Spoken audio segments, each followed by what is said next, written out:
La fable, censure fictive ou mode de dispersion de l'opposition. Un loup rentre dans la bergerie. « Au loup! Au loup !» criait Pierre, fier vacher devenu berger par ses temps troublés. Les villageois affolés par la démesure de ces cris arrivaient en accourant ahuris, voulant protéger leurs brebis. Mais de prédateurs il ne restait que les crieurs. « Le loup y était sur mon métier, je suis prêt à le jurer, » disait Pierre tentant de s'excuser.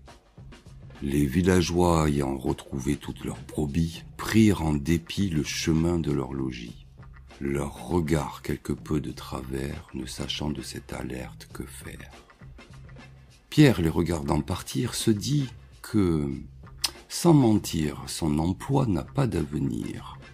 Bientôt, par ses cris, les tipeurs lui donneront bon prix. De son labeur, ils devront connaître la valeur. Parce que c'est notre projet!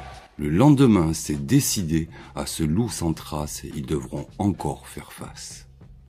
Pendant ce temps, Firmin, le petit malin qui vivait de petits larcins, depuis peu dans le coin comprit vite le jeu du gredin. Pour celui qui criait au loup, pas de dédain. Ce sera une opportunité pour moi de faire le plein. Il se mit en quête d'une cachette, suffisamment prêt pour faire tout d'une traite. Il attendit ce que le lendemain il avait prédit. Au départ précipité des villageois, alertés par les cris du menteur sans aloi, il mena à grand train le pillage de son prochain. Dans toutes les demeures il fit foison, préférant au crouton le pognon. Si le loup n'était pas sur le mont, dans la plaine, un autre avait fait son larron. Quelle indignité! Firmin reprit son chemin et dans l'histoire jamais ne revint.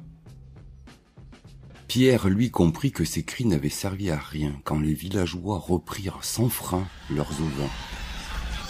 Puis, le narratif nous dit que le loup, une nuit, passa le voir. C'était un lundi. Si on ne peut nier l'existence du loup en criant gare et en faisant peur aux troupeaux, sans en avoir vu un bout, la peur n'est pas à propos.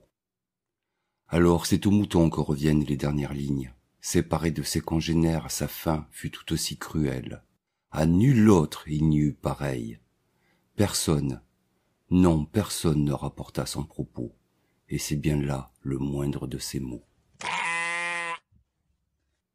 C'était la Minute Y, n'hésitez pas à liker, partager et à vous abonner à notre chaîne. Bye bye.